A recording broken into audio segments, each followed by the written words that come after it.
आप सभी का स्वागत है आपके अपने YouTube चैनल PPI ट्यूटोरियल के पेड कोर्स क्लासेज में। मैं साक्षी आज आप लोग को हिंदी पढ़ाऊंगी, तो चलिए अपने इस हिंदी के क्लास को शुरू करते हैं। हम लोग अपने हिंदी के क्लास में प्रीवियस ईयर्स क्वेश्चन सीरीज कर रहे थे और आज ही हमारा प्रीवियस ईयर्स क्वेश्चन सीरीज का तीसरा क्लास है। इससे पहले दो क्लासों में हम लोगों ने 2006 और 2007 का क्वेश्चन कर लिया था और आज हम लोग 2008 का क्वेश्चन करेंगे। ठीक है, तो चलिए हमारे 2008 के क्वेश्चन को करते हैं। 2008 में आपका पहला क्वेश्चन पर्यायवाची शब्द से पूछ रहा और आपसे पूछ रहा है पर्वत शब्द का पर्याय है। पूछ रहा है पर्वत शब्द का पर्याय है और आपका ऑप्शन ए में दिया हुआ है सर, बी में दिया है तरु, सी में दिया है सैल और आपके ऑप्शन नंबर डी में दिया हुआ घन। तो इसका आंसर बताने से पहले बच्चों हम लोग कुछ पर्वत के पर्यायवाची शब्द देख लेते हैं। ठीक है, पर्वत के कुछ पर्यायवाची शब्द देख लेते हैं। तो पर्वत के पर्यायवाची शब्द क्या होते हैं? पहाड़, भूधर, धरणीधर, सैल, शिखर। ठीक है, ये आपके हो गए पर्वत के कुछ पर्यायवाची शब्द। तो बच्चों इसका आंसर आपका हो गया ऑप्शन नंबर सी सैल। चलिए इसके ऑप्शन पर भी एक नज़र देख लेते हैं। ऑप्शन नंबर ए में जो दिया हुआ है सर, इसका मतलब होता है नुकीला भाग। ठीक है, नुकीला भाग। बाण या तीर होता है ना, बाण या तीर का नुकीला भाग या फिर भाला या बर्छी का नुकीला भाग। तो इस नुकीले भाग को हम लोग क्या कहते हैं? सर। अगर बात करें तरु की, तो तरु हम लोग किसको बोलते हैं? पेड़ या वृक्ष को हम लोग तरु बोलते हैं। ठीक है, घन तो आप सभी जानते हैं, मैथ में पढ़े हैं। इंग्लिश वाले क्यूब बोलते हैं, हिंदी वाले घन बोलते हैं। तो ये आपका हो गया घन। ठीक है, ये आपका हो गया घन। चलिए हम लोग क्वेश्चन नंबर 2 की ओर बढ़ते हैं। क्वेश्चन नंबर 2 में आपसे पूछ रहा है, ये संधि से क्वेश्चन है। गै जोड़ अक, ये गायक इस संधि का उदाहरण। ठीक है, ऑप्शन ए में दिया हुआ यन, बी में दिया है गुण, सी में दिया है अयादि और आपके ऑप्शन नंबर डी में दिया हुआ है दीर्घ। तो आपको बताना है कि इस गायक में कौन सी संधि है। बच्चों अगर आपने 2007 का क्वेश्चन अच्छे से किया होगा, जिसमें पावक का संधि विच्छेद पूछ रहा था, तो मैंने आपको उसमें बताया था यदि शब्द के बीच में य अथवा व हो तो वो कौन सा संधि हो जाता है? अयादि संधि। ठीक है, और इसका मैंने आपको कल संधि विच्छेद का तरीका भी बताया था। अगर य हो तो उसका विच्छेद कैसे होता है? ए अथवा ए में, और व हो तो ओ अथवा ओ में हो जाता है विच्छेद। ठीक है, कल बताया था आपको, याद है कि भूल गया? तो ये आपका आंसर हो जाएगा ऑप्शन नंबर सी अयादि। ठीक है, गायक किस संधि का उदाहरण है? आपका अयादि संधि का उदाहरण। चलिए हम लोग एक एक नज़र इसके जो ऑप्शन है वो भी देख लेते हैं। ऑप्शन नंबर ए में पूछ रहा है यन संधि, तो हम लोग यन संधि किसको कहते हैं? यन संधि और जो ये आपका अयादि संधि है, इसमें थोड़ा सा कई अंतर है। अयादि संधि में शब्द के बीचों बीच जो है य अथवा व होता है, और यन में य और व के पहले आधा वर्ण होता है। पहले आधा वर्ण होता है, नहीं तो फिर बीच में त्र होता है। क्या होता है? बीच में त्र होता है। ठीक है, इसके उदाहरण देख लेते हैं कुछ। जैसे मैं बोलूँ स्वागत, ये वो है, इससे पहले आधा वर्ण हो गया। बोलूँ अव्यय, ठीक है, ये य है, इससे पहले आधा व हो गया। ठीक है, और एक त्र वाला भी देख लेते हैं। जैसे मैं बोलूँ पित्रादेश, मात्रादेश, तो ये आपका हो गया कुछ यन संधि के उदाहरण। ठीक है, यन संधि हो गया आपका जब शब्द के बीचों बीच य अथवा व हो और उससे पहले आधा वर्ण हो या फिर आपका त्र होता है, तो हम लोग क्या कहते हैं? यन संधि। ठीक है, सभी को क्लियर है। और अब हम लोग बात कर लेते हैं गुण संधि की। तो गुण संधि हम लोग किसको कहते हैं, तो फ्रेश से बता रहे हैं, गुण संधि। ठीक है, गुण संधि किसको कहते हैं हम लोग, गुण संधि हम लोग उसको कहेंगे जिसमें शब्द के बीचों बीच ए अथवा ओ हो। ठीक है, नहीं तो अंतिम वर्ण में र की मात्रा हो। र की मात्रा ऐसी होती, र की मात्रा हो। ठीक है, इसका उदाहरण देख लेते हैं। जैसे मैं बोलूँ सुरेंद्र, ठीक है, सुरेंद्र, ए हो गया। बोलूँ सहोदर, यहाँ पे ओ है। और बोलूँ देवर्षि, ये अंतिम वर्ण में र की मात्रा। तो ये सभी आपका क्या हो गया, गुण संधि के उदाहरण हो गए, जिसके शब्द के बीचों बीच ए हो अथवा अ हो या फिर अंतिम वर्ण में र की मात्रा हो, उसको हम लोग बोलेंगे गुण संधि। अब बात करें दीर्घ संधि की, तो दीर्घ संधि हम लोग किसको बोलेंगे, दीर्घ संधि। ठीक है, यदि शब्द के बीचों बीच आ दीर्घई दीर्घऊ, ठीक है, आ दीर्घई और दीर्घऊ हो तो क्या होगा, वो दीर्घ संधि। इसका उदाहरण देख लेते हैं। उदाहरण में हो गया जैसे गिरीश, ठीक है। जैसे मैं बोलूँ भानुदय,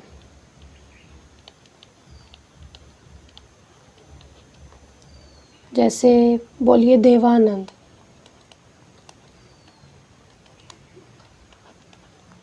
जैसे बोले वधुत सब।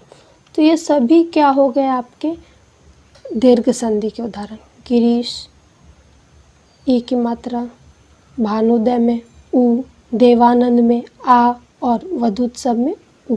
ठीक है, शब्द के बीचों बीच में आ दीर्घई और दीर्घऊ हो तो हम लोग क्या कहेंगे, उसको दीर्घ संधि। ठीक है, चलिए अब हम लोग क्वेश्चन नंबर 3 की ओर बढ़ते हैं। और क्वेश्चन नंबर 3 में आपसे पूछ रहा है विलोम शब्द से क्वेश्चन। किससे पूछ रहा है, विलोम शब्द से। आपसे पूछ रहा है जर का विलोम शब्द है। आपसे क्या पूछा है, जर का विलोम शब्द। ठीक है, तो ऑप्शन में ए में दिया हुआ है सजीव, बी में दिया हुआ है चेतन, सी में दिया है चर और आपके ऑप्शन नंबर डी में दिया हुआ गमन। ठीक है, तो इसका आंसर आपका हो जाएगा ऑप्शन नंबर बी। आप सभी जानते हैं कि जर का विलोम शब्द चेतन होता है। ये क्वेश्चन बहुत इजी था। और सजीव का विलोम क्या हो जाता है, निर्जीव, सभी को पता है। अगर मैं बोलूँ चर तो इसका होता है अचर विलोम शब्द। गमन, गमन का विलोम शब्द होता है आगमन। ठीक है, अब हम लोग चलिए आगे नेक्स्ट क्वेश्चन नंबर 4 की ओर बढ़ते हैं। क्वेश्चन नंबर 4 में पूछ रहा है आपसे पर्यायवाची शब्द से प्रश्न है। ये क्या है, अश्व का पर्याय है। क्वेश्चन नंबर 1 में भी पर्यायवाची पूछा था आपका, उसमें पूछा था पहाड़ का। और क्वेश्चन नंबर 4 में पूछा है अश्व का। और अश्व का जो पर्यायवाची शब्द है ये आपके 2007 में भी पूछा था।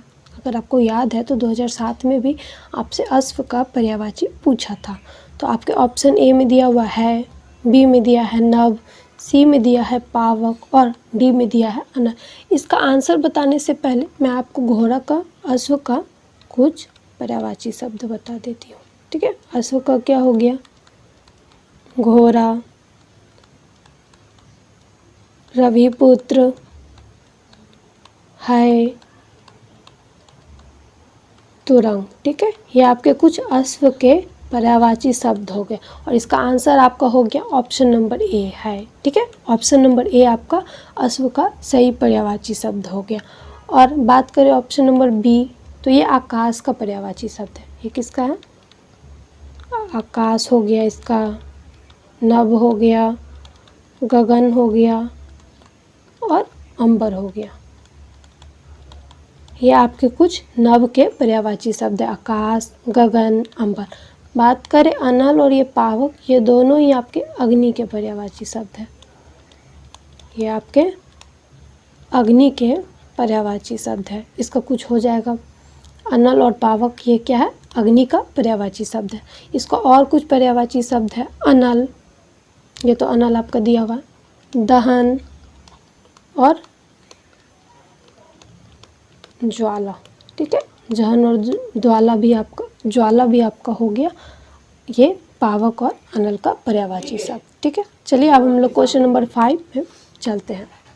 क्वेश्चन नंबर 5 में आपसे पूछ रहा है शब्दों के बदले एक शब्द बताइए, होता है ना। तो भविष्य में होने वाला शब्द समूह के लिए सही विकल्प है। क्या पूछ रहा है आपसे? भविष्य में होने वाला शब्द समूह के लिए एक शब्द बताइए।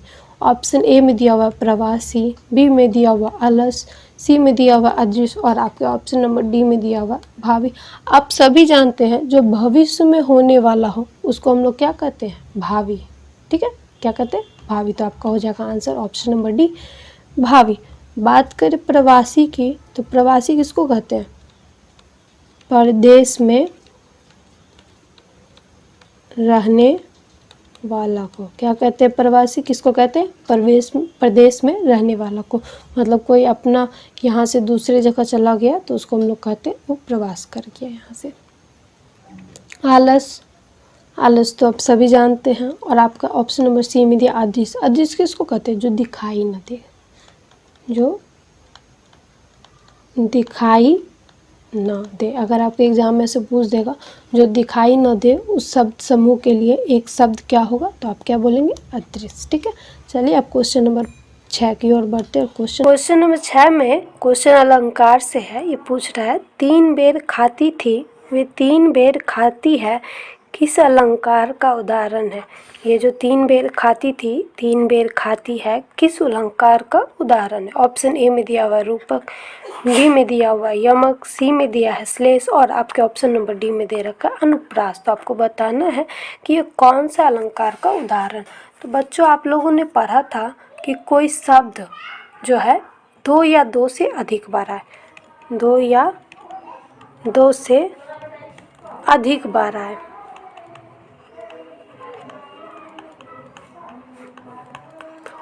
और उसका जो है ना प्रत्येक जगह अर्थ जो है अलग हो जाए। प्रत्येक जगह अर्थ अलग हो जाए, प्रत्येक जगह अर्थ अलग हो जाए, तो उसको हम लोग क्या कहेंगे? यमक अलंकार, ठीक है। तो ये जो आपका आंसर हो जाएगा आपका ऑप्शन नंबर बी, यमक अलंकार। इसको मैं अच्छे से समझाती हूँ। क्या यहाँ जो 3 बेर है ये 2 बार आया है। ये कितना बार आया? 2 बार।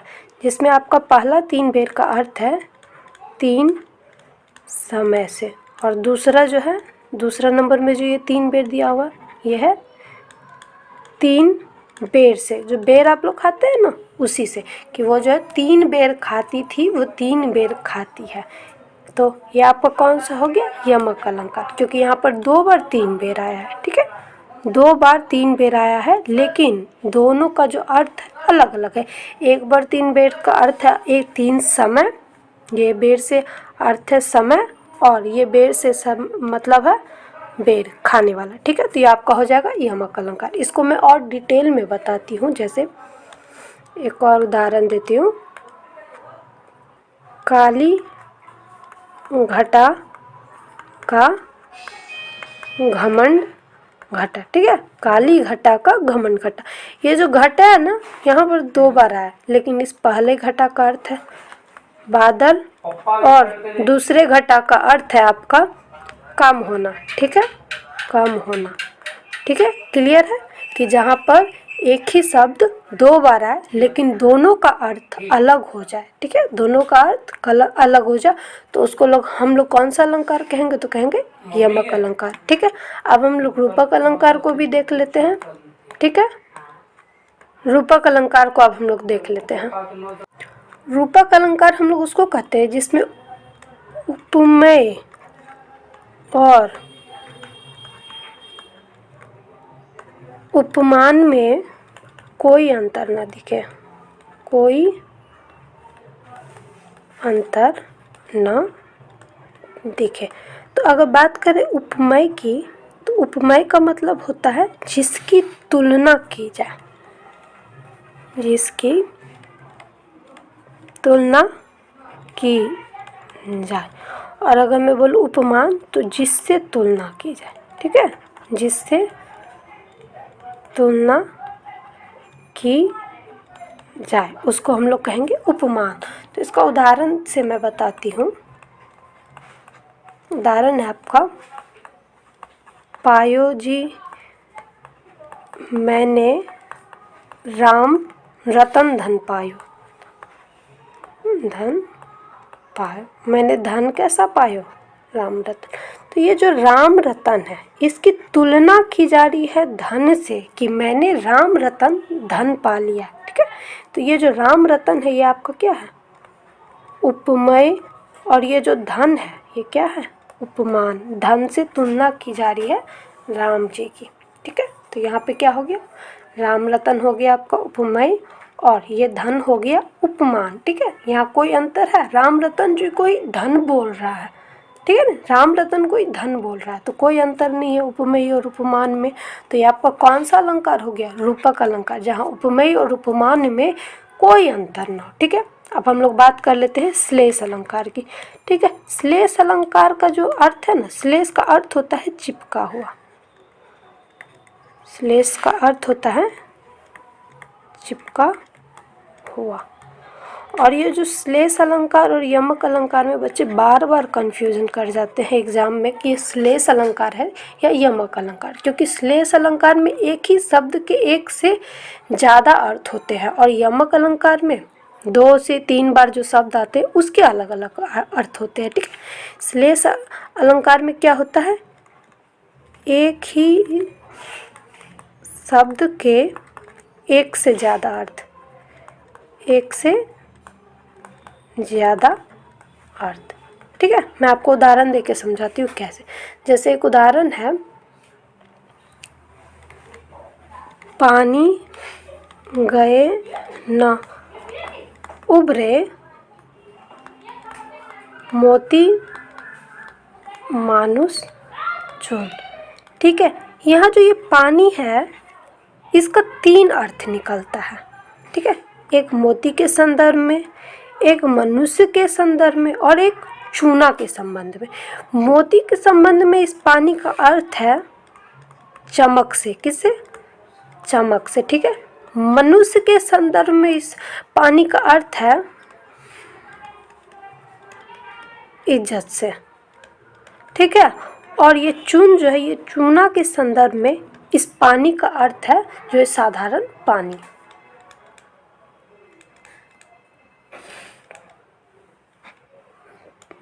पानी, ठीक है, साधारण पानी, ये हो गया। तो आप देख लिए कि यमक और जो श्लेष है ये एक ही जैसा है, अर्थ अलग अलग बताता है, लेकिन यमक में जो अलग अलग शब्द जो बार बार आते हैं उसके अर्थ अलग होते हैं। जैसे ये 3 बार एक बार आया, एक बार आया, तो इसका अर्थ जो इसका अर्थ है अलग अलग होगा। लेकिन आपका जो ये श्लेष है इसका अर्थ होता है चिपका हुआ। ये एक ही शब्द का एक से ज़्यादा अर्थ बता देगा एक ही वाक्य में, ठीक है। अब हम लोग अनुप्रास अलंकार की बात करते हैं। अनुप्रास अलंकार आप सभी जानते हैं, ये सबसे ईजी अलंकार है।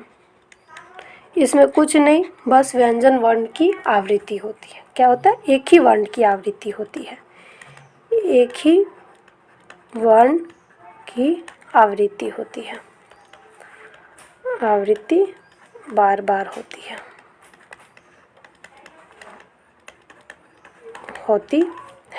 उदाहरण देके समझाती हूँ इसको भी। जैसे मैं बोलूँ, मैया मोरी मैं नहीं माखन खायो। मैया मोरी मैं नहीं माखन खायो। तो इसमें आप देख सकते हैं यहाँ पे म आया, फिर यहाँ पे म, फिर यहाँ पे म, यहाँ पे म वर्ण की जो है ना बार बार आवृत्ति हो रही थी। ये आपका क्या हो गया? अनुप्रास अलंकार, ठीक है। हम लोगों ने अच्छे से रूपक अलंकार को देखा, यमक अलंकार को देखा, श्लेष अलंकार को देखा और अनुप्रास अलंकार को देखा। मुझे उम्मीद है कि आप लोगों को अलंकार अच्छे से समझ में आई होगी। और जब हम लोग अलंकार पढ़ेंगे अलंकार जब अपना प्रीवियस ईयर्स क्वेश्चन सीरीज ख़त्म करके अपना जब थ्योरी पोर्शन पे आएंगे हम लोग, तो अलंकार को और डिटेल में पढ़ाऊंगी मैं, ठीक है। चलिए तो हमारे नेक्स्ट क्वेश्चन की ओर बढ़ते हैं। जो अगला क्वेश्चन है, क्वेश्चन नंबर 7, ये आपको मुहावरा से पूछ रहा है गले का हार का अर्थ है, ठीक है। गले का हार का अर्थ है, ऑप्शन ए में दिया हुआ अत्याचार करना, बी में दिया है बहुत प्यारा, सी में दिया है बंधन में पड़ना, और आपके ऑप्शन नंबर डी में दिया हुआ जबरदस्ती कोई किसी को काम देना, ठीक है। जबरदस्ती किसी को कोई काम देना, ठीक है।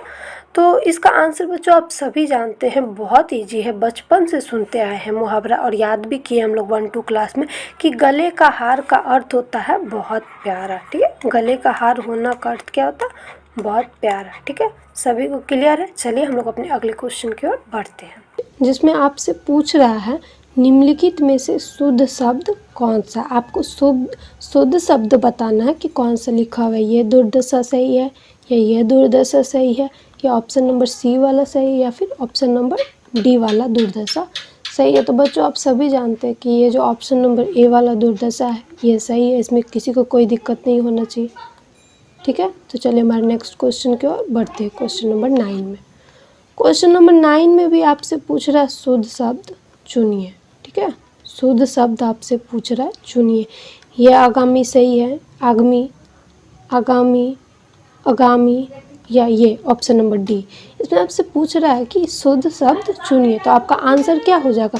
ये ऑप्शन नंबर डी आगामी, ठीक है। ये आंसर हो जाएगा ऑप्शन नंबर डी आगामी। चलिए हम लोग अपने लास्ट क्वेश्चन और क्वेश्चन नंबर 10 की ओर बढ़ते हैं। क्वेश्चन नंबर 10 आपका फिर से समास, क्वेश्चन नंबर 10 में आपसे समास से क्वेश्चन पूछ रहा है, ठीक है। और ये पूछ रहा है गुरुदत्त किस समास का उदाहरण है। ऑप्शन ए में दिया हुआ है तत्पुरुष, बी में दिया हुआ है द्वंद्व, सी में दिया हुआ अव्ययी भाव, या फिर डी में आपका क्या होगा? बहुव्रीहि समास। तो आप सभी जानते हैं बच्चों, गुरुदत्त का अगर हम समास विग्रह करें तो इसका क्या अर्थ होता है? गुरु के द्वारा, ठीक है। और हम लोगों ने तत्पुरुष समास में, करण तत्पुरुष समास में पढ़ा है, करण तत्पुरुष समास में, तत्पुरुष समास में कि से या के द्वारा कारक चिन्ह का लोप हो जाता है, ठीक है। से या के द्वारा कारक चिन्ह का लोप हो जाता है, और जब हम इसको समास विग्रह करते हैं तो वो आ जाता है, क्योंकि समास का अर्थ होता है संक्षिप्तीकरण, ठीक है।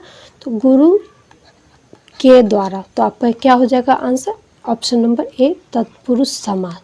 और मैं आपको इसमें डिटेल में नहीं बताऊंगी द्वंद्व, अव्ययी भाव और बहुव्रीहि, क्योंकि 2006 और 2007 में मैं बता चुकी हूँ आपको कि द्वंद्व समास हम किसको कहते हैं, अव्ययी भाव समास किसको कहते हैं, और बहुव्रीहि समास किसको कहते हैं, और तत्पुरुष समास भी आपको बता दी। समास में आपका हर साल क्वेश्चन पूछा जा रहा है, इसीलिए 2008 के क्वेश्चन के बाद हम लोग जो है ये प्रीवियस ईयर्स क्वेश्चन अभी कंप्लीट हो गया। अब हम लोग समास टॉपिक करेंगे, उसके बाद 2009 करेंगे, ठीक है। तो कल आप लोगों का समास टॉपिक होगा, ठीक है।